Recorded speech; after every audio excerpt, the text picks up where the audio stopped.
Hey, friend, welcome back to the Pro Organizers Coach podcast and YouTube channel. I'm so excited for today's episode. Today, I have Ina Coveney, and she has her own podcast, which we are so excited to talk about and get into because what she does is actually super helpful for you. And we're going to get so into it. So, the topic for today is talking about branding, which I know a lot of us kind of get in that place of like, branding, what is it? How does it work? And Ina actually helps coaches brand, but she helps them brand with small audiences, which is how it is so helpful for you because let's face it, as organizers, most of us have smaller audiences. So we need to know how to turn those into paying clients. So thank you so much, Ina, for being on the show. You just described that so beautifully. I Thank need you. to transcribe that and steal it because you just did a great job. Thank you so much for having me, Samantha. So excited to be here and talk all things branding. I love it. So, Ina is a business coach and the host of the Superhumans podcast, which I love the name, by the way. Thank you. And she delves into the minds of the super successful, sharing lessons and ideas that help us all chase and achieve our wildest dreams. Ina helps business owners create a magnetic brand online by monetizing a small audience first, which I love because I actually did a few episodes a little while back about magnetic content. And this idea of magnetic content, like I love because it does exactly that. It's, branding and it's content, but it's pulling your people to you versus I'm chasing and I'm trying to find and that like hustle mentality versus I'm doing the right things. And so my people are going to come find me. And so I love that you are like niched into that. It is so good, especially for my audience. I'm Samantha Brown, professional organizer, decluttering specialist, and business coach. I created Pro Organizers Coach podcast to empower you to reach new heights in your business. I am on a mission to build a supportive sisterhood of passionate professional organizers. So whether you're a seasoned pro or you're just getting started, this podcast is for you. So tell us a little bit about like your podcast, who you are, what you do in your words, and then we'll totally dive into the topic. Yeah, so thank you so much for that opportunity, that great introduction. So I feel like everybody needs to understand why we talk about small audiences. So I'm a marketing strategist. Like what I help people do is get into this whole marketing world, email marketing, putting themselves out there online, creating a brand that people recognize and that they trust and that they like. And I came into the online marketing world thinking, well, I'm just going to create a course and I'm going to sell it to massive success overnight. And then I'm just going to be reaping the rewards forever in my sleep and just live like I'm living my life in a paid vacation, right? Like that's the expectations. It's crazy, but those are the expectations that we have when we come to the online world. And it took me a little while, at least 2 years, to really figure out that growing my audience, number one, it's a lot harder than other people make it look, right? Yes. And number two, I realized that I had crossed the six-figure mark in revenue in my business within those 2 years, and I hadn't even acknowledged it because I kept thinking that the only measure of success online is having a large audience. So at the time that I made it to the six-figure mark, I had probably like 700 followers on Instagram, maybe 300 people on my mailing list, maybe like 100 in my Facebook group. So I still felt like a complete fraud, like a complete failure. And then I looked at the numbers and I realized all of this came to a head when I was paying this really high ticket coach. And by the way, this is not a ding on that coach. I think that there's prices for everybody out there. There's small prices and there's big prices. And I was paying a big price. And at the end of our engagement, I didn't make the kind of money that I thought I would by working with them. And I did not have the money to pay them at the end, like the final installment. And don't worry, I made them whole. This was not their fault. right? But I got so mad that when I looked at my finances, I'm like, how is it possible that I have made over $100,000 in my business? And not only did I not get to keep any of it, but also I was putting it into trying to grow an audience, which wasn't growing, when in reality, I had already figured out what to do to make money. So Mm-hmm. that's when I just completely switched my brand and my messaging and my everything. And I said, I need to help everybody understand that you can get clients first. That is the first thing you should be doing and not focusing on the numbers. So I'm so glad that we get to talk because I feel like you are talking to my Mm-hmm. people, right? To people who have small audiences and they're like beating themselves up over it. It's like, if I'm going to be online, I should be growing my audience, but I only have 200 followers. That's okay because you have a local business. Chances Mm-hmm. are you're not going to be growing an account to 5 million followers if you are going out there getting clients locally, right? So if you don't have your sights on creating a course or you're doing something more global, like what is a big audience going to do for you? Probably not much. Mm-hmm. So as an organizer, if you're looking for local clients, I'm here. Like, this is what we're going to really dive into. How can you use the online space so that your local business can thrive? And it has nothing to do with going and growing the audience to big numbers. So I hope that explains a little bit of where I'm coming from, where my passion comes from, so we can start talking about the real stuff. Oh yeah. And I love that. That's why I wanted to have you on and I wanted to do this is because it's exactly that. Like whenever any episode I have or inside of my group coaching community, I'm constantly making sure that I'm authentic. Like, hey, here are the struggles I'm dealing with. Here are the things, I'm 100 episodes in on a podcast. I've been doing it for 2 years. I still am technically not making money off of it because it's Mhm. going right back into editing the pot or not editing, but like, the social media strategy and the this and the that and, all the things that come with it. And I think a lot of times people, we get those mindsets of exactly what you said. Oh, well, they have this platform or they have this podcast or they have this whatever. So they must be making so much money and they must have so many downloads. And that's the other thing that I love about this is I have been organizing in people's homes at this point for what, 4 years, five maybe now. And my Facebook following, which I don't even know the numbers, that's how much I care about it, about the numbers.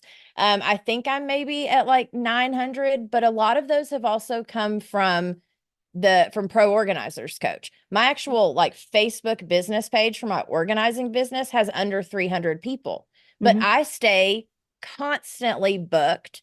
And every single day I'm working with clients, I am always at least 2 to 3 weeks out on my bookings. And that business is thriving financially with a teeny tiny audience. Right. But it's because I've been very, very strategic about the brand and about knowing who I'm talking to, how I'm talking to them, what my mission in life is to help them. And when you get aligned inside of yourself and knowing those things, it is magnetic. Your people will find you. And so what would you say, or like kind of wherever you want to start with this, but what would be like your first tip of like, hey, here's how you do the branding? Okay. This is something that I learned. I started this whole online marketing situation by making websites. I was a corporate person, right? I was a software project manager for really big software projects out there, like for multinational companies. That's where my background came from. And I always felt like I needed to do something else with my life. So I started just making websites for small businesses on the side. And at first, I had no idea that online marketing was like really a thing that kind of came a little later.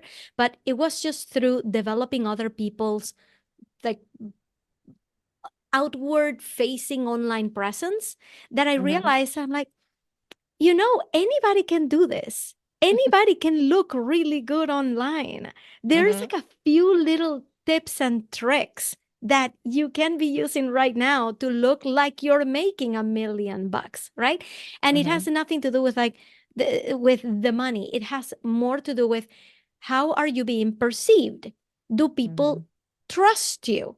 Do people know that you know what you're talking about, and are you portraying Mhm. that image out there? That's all it is. So when I start a new podcast, that is not necessarily like, oh, people ask me all the time, like, how much money do you make with your podcast? Is it like, are you really getting an ROI? I'm like, it's not about that. Like, forget Mhm. about the sponsors, forget about like making money with every episode. It's the fact that if I'm here talking to Samantha Brown, and Mhm. Samantha Brown has like credibility next to her, people who listen to her are going to start to see me in a different Mhm. way. Nobody who's listening to me right now knows how much money I make, right? Like, you Right. don't know how much money I have in my bank account. You don't know if anybody's paying me for this. You know nothing. But just the fact that I'm here talking authoritatively about this with my years of experience, and that I'm next to Samantha Brown, does Mhm. something to elevate me. So why don't we start with a few tricks? Like, let's distill them down to three. And full honesty, I actually don't know what the three are. Like, they're gonna come to me as we talk to see what's our top priority. But I would say number one is just realizing that you can look professional online. You can definitely look more professional online. So if you're using your account, first of all, can you choose one platform right now? Just choose one Mhm. platform that you really want to go in and spend time on it and grow it and make it your own, right? Let's say Instagram. That's my primary platform. Let's call it Instagram. If you're going on Instagram and you are posting constantly pictures about your dog Mhm. and your kids and what you had for lunch and the fact that you love these socks that you got on Amazon, right? Like, if you're constantly posting personal things, like is that's basically like a lifestyle blog more than it is really a business credibility building account. Now, there's something to be said for you building that rapport with your audience. Here's what I'm going to tell you. There's a space for you to do that, and it is in your Instagram stories. Go ahead Mhm. and post to your stories about what you had for lunch all day long.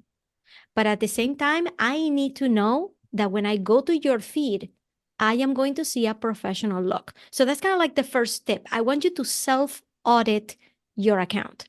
And I want you to look at it and say, if I were coming in here and reading that bio and looking at that profile picture and seeing your username, is your username Kittens Forever 101? Or is it professional organizer in Kentucky? What is it, right? Am I going to understand what you do? So why don't we start there? Self audit your account.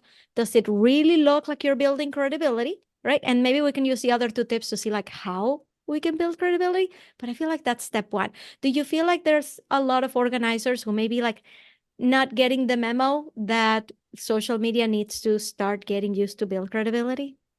So I feel like we fall into two camps, okay? So you fall into the kind of what you're talking about, but a lot of times those the people that originally have been on Instagram and have just posted like little things or like them on a walk or like quotes.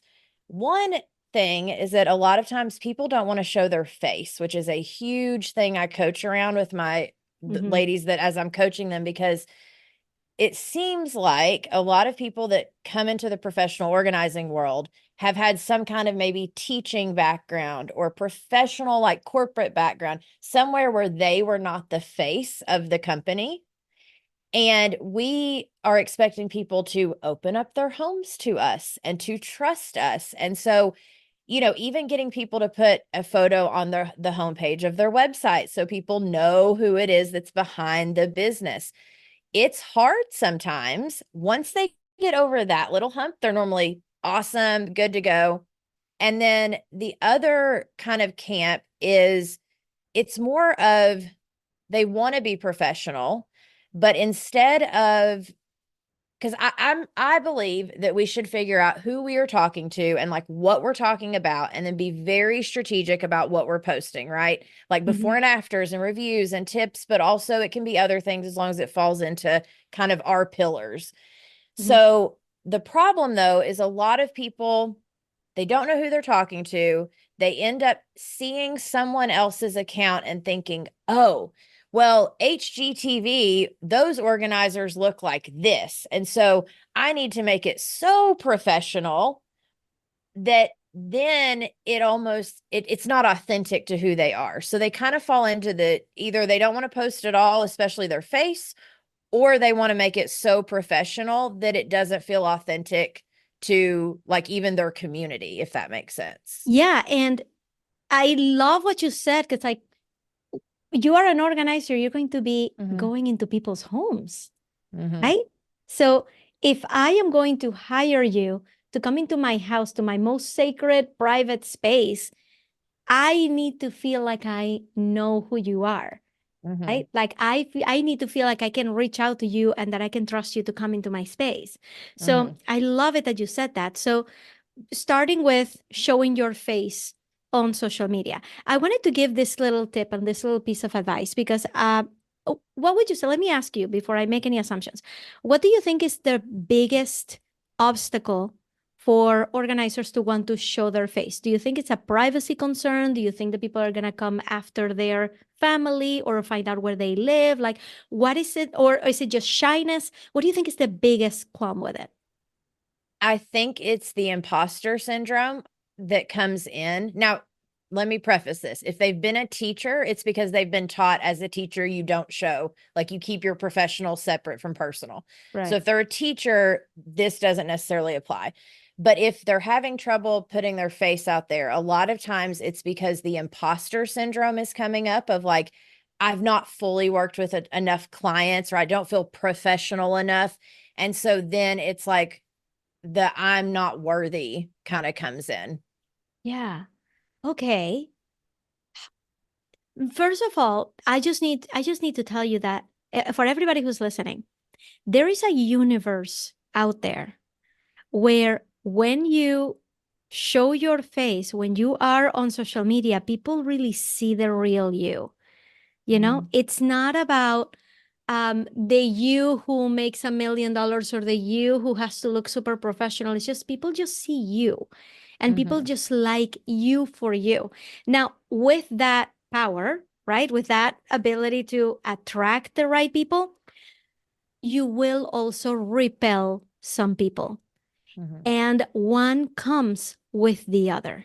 So for anybody who's having a little bit of trouble, like wanting to show their face because they feel like, oh, maybe like I'm not professional enough, or, what if they don't like me, or like, or if, whatever is coming to your mind, I want you to know that you will always repel people equally as you attract them. So the more people you want to attract, the more people you're going to repel.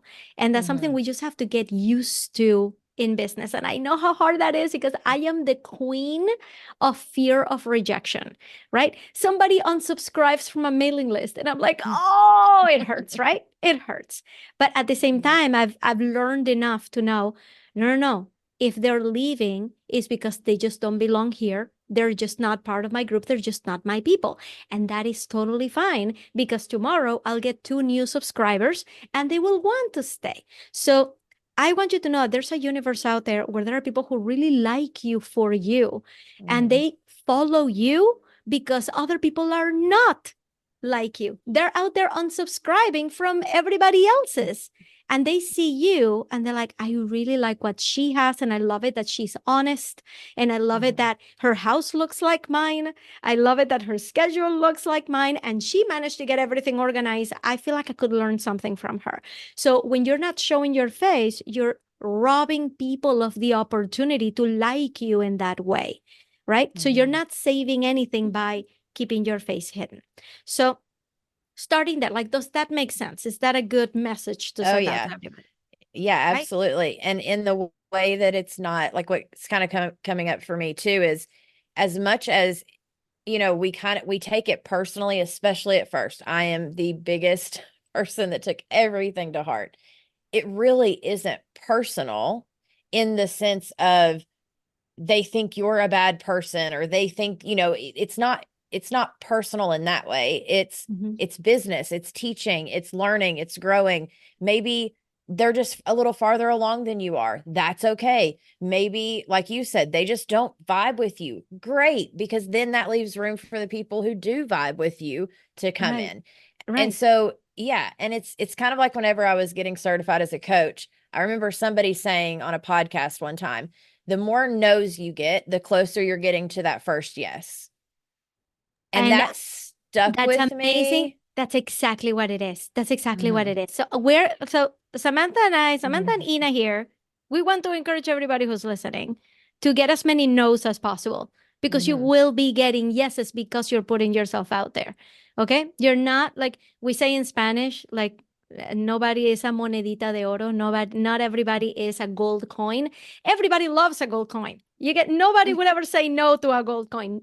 Nobody's a gold coin, right? Mm-mm. So we are going to be like an acquired taste for our people, Mhm. and people are gonna love us for it. So I guess, like, summarizing tip number one, right, Mhm. is that you can do this. You can look more professional with more credibility. It doesn't necessarily mean that you have to be stuffy about it. The more honest and fun you are, and the more of your personality you bring to it, the better off you're going to be, and the more you're going to attract your people. Just remember, you will repel people in the process, and that is okay. Not everybody's a gold coin.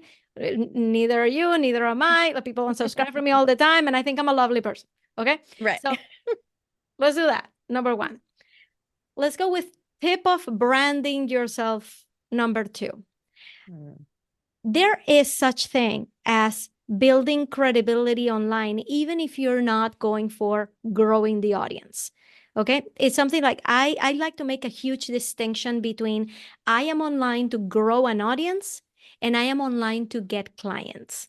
It's like two completely different paths. So when you go out there and you listen to these gurus who are talking about growing your online account, and they will tell you, hey, post as much as possible. It doesn't matter what it looks like, just keep posting, right? And you're like, well, I have 5 kids and a job and a side business. How am I supposed to be posting 3 reels a day? That is insane.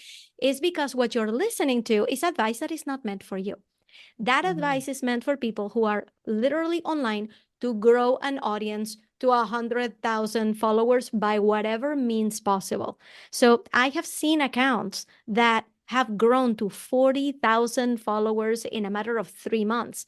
And it's all based on great messaging and volume. That's it. If you have a specific message and you're posting literally all the time content that is really good, you're going to grow. That's it. But it's a real easy formula. The thing is that even after they get to those 40,000, I know somebody in my audience who made it to 100,000 followers. They come back and they're like, so how do I get them to buy again? Because it's not the same. We live in this fantasy world where if we grow our audience, we're going to get more clients. That is not always the case. So there is such thing as focusing on getting clients versus audience growth. And the way you do that, the way you make that distinction, like how can you tell the difference between what is a getting client strategy and audience growth strategy, is through the word visibility. When you go out there and get visibility, it's all about credibility building. I have gotten clients, even with my tiny audience, just by being on somebody else's podcast, just being here. Just the fact that people are listening to me talk right now, it's putting me up as an expert. Again, right now, nobody has gone to my Instagram account. Nobody has any idea how many followers I have, how much money I make, right? They're just listening to me as an expert. And it makes them want, like, if they like me, right? If they can get past my accent, okay, they'll come to my account and be like, oh, wow, she's fun and she talks about marketing. Let me see what I can learn about her, and maybe they'll follow, right? And many of them will turn into clients. So there is a difference between showing up for visibility, for exposure, for credibility building that gets you clients. There's a direct line between that and clients that has nothing to do with growing an audience. When I came here on this podcast, I did not expect that my audience is going to grow by 100, 200 followers just by being here. That's not my goal, right? I want to be here to share my knowledge. So the second tip that I have for everybody is that don't just limit yourself to the 99 followers that you have right now and nurturing just them. I want you to get out there and start talking to other people's audiences, right? Get out there and start getting featured on podcasts. Find out if there's going to be local organization conferences in your area. Travel there. Go to the website of the conference and see if there's any workshop opportunities. There's so many of those around that you can just go and pitch yourself and be like, yeah, I'd like to teach a workshop. And it's going to be money because now you have to buy the materials and you have to get yourself there. And maybe you have to put yourself up in a hotel. And it's going to be an investment. But those are the things that are going to put you in the right place to get the right exposure, to build the right credibility. And then you take all that stuff and you put it online. You go and you share that in your platform. You say, look where I was featured, and come and see me in my workshop at so-and-so conference. All of that makes you a part of the industry, makes you a part of the conversation, and it gives you a leg up over other people who are still talking about their cats, their dogs, and what they had for lunch. Does that make sense? I love it. And it actually reminds me, just yesterday, I had a lady reach out to me and she said, "Oh, I just found your card." And I was like, "Oh, okay." And then she went on to tell me that her mom had attended a conference that I was a part of where I got to do a speaking engagement for like 20 minutes. It was a luncheon. It wasn't this huge thing. And it was like a year and a half ago at this point. But her mom took the card and the information that I had given her, gave it to her daughter. Her daughter put it up. And then yesterday or day before, whenever it was, found it, called me, and now she's ready to do her entire home with me. Oh, Right? that is incredible. Yeah. That is such a testament to like how this works, which I Mm-hmm. think that would make a great third tip, Mm-hmm. which is you are in it for the long haul. Like you're in this for the long game, right? We can't be in this business of being organizers, of Mm-hmm. being online. Anything that we do, we can't come into it thinking, well, let me be an overnight success. Oh, that Mm-hmm. didn't work last month. Oh, well, I guess I need to change my entire strategy. I guess this didn't work out, right? Yep. 1 month. Are you kidding Mm-hmm. me? Right? I'm sure everybody who's listening has been doing their organization business for a long time. And there's many of them who are like, I'm talking to you guys, like, there's many of you who may be thinking, like, I don't even know if this is working. Like, I'm not getting enough clients. I'm not like, right? I want you to know that longevity is a huge asset for you, because what would have happened if Samantha's person who saw it in the conference, who got the thing, what happens if 18 months later they would have found the card, they had called the number, and the number was disconnected? What Mm-hmm. would have happened is Samantha, have you had any rough times over the past 18 months? Oh, yeah. So are Yes. you telling me things haven't just been like smooth Oh, sailing, yeah. everything No, just no. up, up, up, up, up? Right. Yeah, it's more of a down up kind of thing, when because as an organizer, the goal is to help your client. Well, it's not like with cleaning where I'm coming back every week or every other week. We Mm-hmm. are constantly having to find new clients because hopefully I've helped you. And Right. then yeah, you may need me to come back and like check in once in a blue moon, but we're not going to have to go through the whole house again. And so Right. you're constantly looking for those new clients. And there are times that even just this year, and I'm in my fourth year-ish, beginning of this year, I think it was January, there was a month there where I was like, wow, it's been a minute since I've heard this many crickets. Like, where are the Yeah. phone calls? All right, God, like I need some more leads. Like, what is going on? And but especially in the beginning, those first, and I tell my listeners all the time, 6 to 9 months minimum from launch. That's not from, oh, I had the idea that I'm going to start my business. That's everything's ready to go. You've launched your business. You have like worked with your first client. From that moment, minimum 6 to 9 months before you see any kind of like even consistency in the fact of, every week you have sessions or it Right. takes time to grow. But the thing Yes. is exactly what you're saying. When you're in it for the long haul, it's really hard at first. It's like crickets, then it starts to grow, but then you hit a point where all of a sudden you're like, wait, it's almost like five timesing itself. Like it's not just oh, it took me this long to get here, so now it's going to take this long to get that much further. No. Yeah. It takes you this long to get here, but then at some point it starts like doubling, and then it starts, and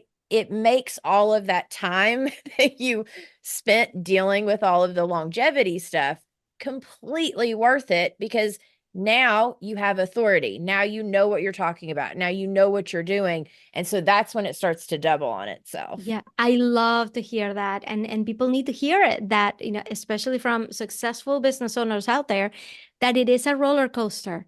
That just because you're having a downturn, like, doesn't mean that this is the end, that it's time to change everything. That we just have to ride those waves the way that they come. So if you had decided, Samantha, within the last 18 months, that you're like, you know what? I just don't think that I want to deal with this roller coaster anymore. Boom. I'm out of business. That's it. I'm closing everything down. You would have never gotten that client. So now I'm here thinking like, well, does it make sense to do something to get a client in 18 months? Like, no, you're missing the point. The point is you're building a pipeline that, you know, to like tomorrow you may have a client that you have no idea where they came from, and they came from something that happened a year ago. So that's why the long game is so important. If you continuously become a part of the industry, if you continuously put your face out there, put your face out there, and your social media is looking the best that it can to build that credibility. If you get yourself out on podcasts, get yourself out on conferences, don't stop, right? And I'm gonna put this in here because I have two kids. I have an I have a teenager now. He just turned 13 this week, and I have another one turning 7 tomorrow. And I live in the land of interruptions, right? The summer was hard. I was an Uber driver for my kids the entire summer, right? So my business comes in waves too. Right. I sometimes I am in the zone and everything is working and I'm getting so many clients. And sometimes I am taking my kids to camps 3 times a day, because why would they not just have all day camps? Why do they have camps in the morning and camps in the afternoon and I have to drive them there and back all day long, right? Like, that happens. So my point is, when I say don't stop, I mean it's okay to adjust. You're the boss. Adjust your schedule. Let your schedule and your business flex with the times, right? If your kids need you right now, then you just get a fewer clients, but you don't stop keeping up the credibility factor. And that's where having an online account and an email marketing strategy actually helps you. Because even if you want to take downtime, like, you know what I did this summer? I seriously was spending the entire summer preparing for this new podcast, for the Superhumans podcast that I am launching, right? Which by the time that this comes out, it will have already launched. I'm so excited. It's just a few weeks away. And I spent the entire summer just focusing on building this podcast and taking my kids around town, right?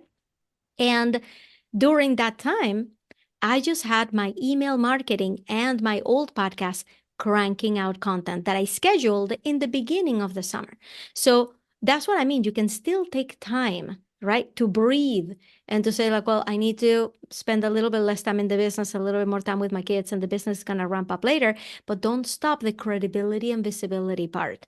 Make sure that you're still sending out emails to your audience with tips. Make sure you schedule some posts on social media with whatever it is that you feel like people should be doing right now. So don't give that up. Don't disappear off the face of the earth. If you need a break, schedule some stuff. That's where online marketing really helps you not disappear when you need a downtime. So I feel like that's the bonus. That's the bonus tip. So we did the 3 tips. I don't know that I can say them all in one shot because we were coming up with them as the conversation was taking us. But like, that would be the bonus step, is whatever you do, just don't stop and use social media to compensate for the time that, for whenever you need downtime. That's the beauty of it. It's like social media doesn't stop. So you can just schedule your things. I really hope that this has been like, oh my gosh, it's been so good. So, so good. And please, please, please tell everyone about like your freebie and about which you've already mentioned the podcast, but mention it again, because why not? Yes. So I am going to be interviewing really successful people, which I have been interviewing a lot of really good people on my podcast so far.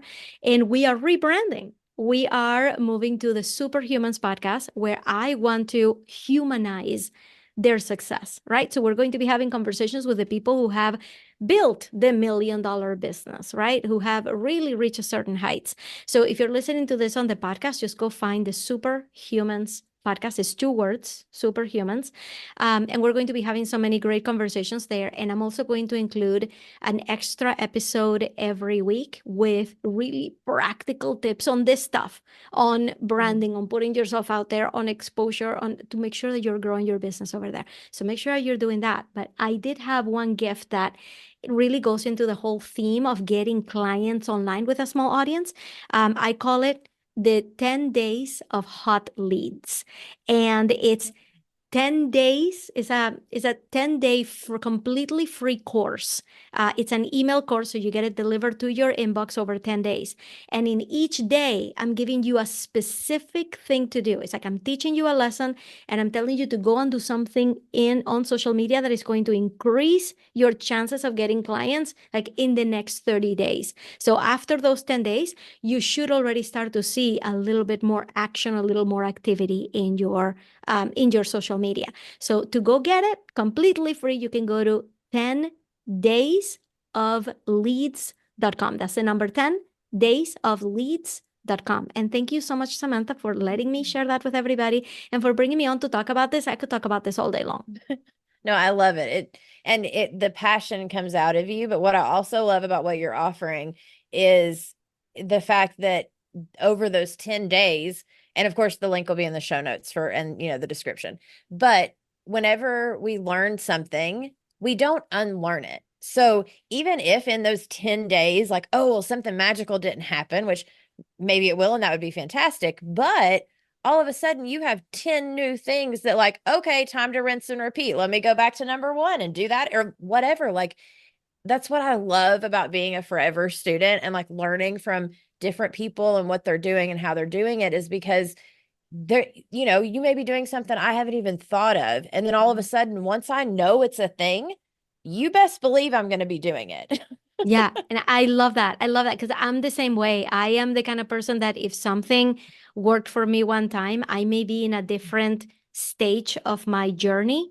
So I revisit it 3 months later, 6 months later, a year later. I'm the person who goes back. Let me just go back to step 1 and see what I can learn from that process again. So I love that you said that because, yeah, once you have your 10 days, and by the way, this course is trickled over 10 days, but on the 10th day, you get the full course in a single page. So you can just bookmark that and just review it anytime you want. You don't actually even have to keep the emails. I give you like the whole thing by the end of it. So yeah, you can go through it anytime you want to refresh your social media. I love it. And for all of you listening, make sure to definitely go check out the Superhumans podcast, which I'm so excited about. And of course, all of her links and everything, the freebie, all of it will be in the show notes below. And thank you, Ina, so much for coming on the podcast. It's been such a pleasure. Thank you so much, Samantha. You're doing such amazing work for everybody because like I know so many local entrepreneurs who have trouble like conceptualizing how they can get more followers or more clients, or like how to grow a local business truly. So I really appreciate everything that you're doing for this community. So thank you for having this space and this podcast. I think everybody's so lucky to be in your space. So, and thank you so much for having me. This is so fun. Yay, thank you. And for those of you listening, we will catch you in the next episode. Thank you for joining us on this episode of the Pro Organizers Coach podcast. Go to proorganizerscoach.com to find all the ways that we can help you succeed in your business. Remember, you have the power to make a difference in people's lives through decluttering and organization. So keep honing your skills, embracing those challenges, and fostering connections. Girl, you've got this.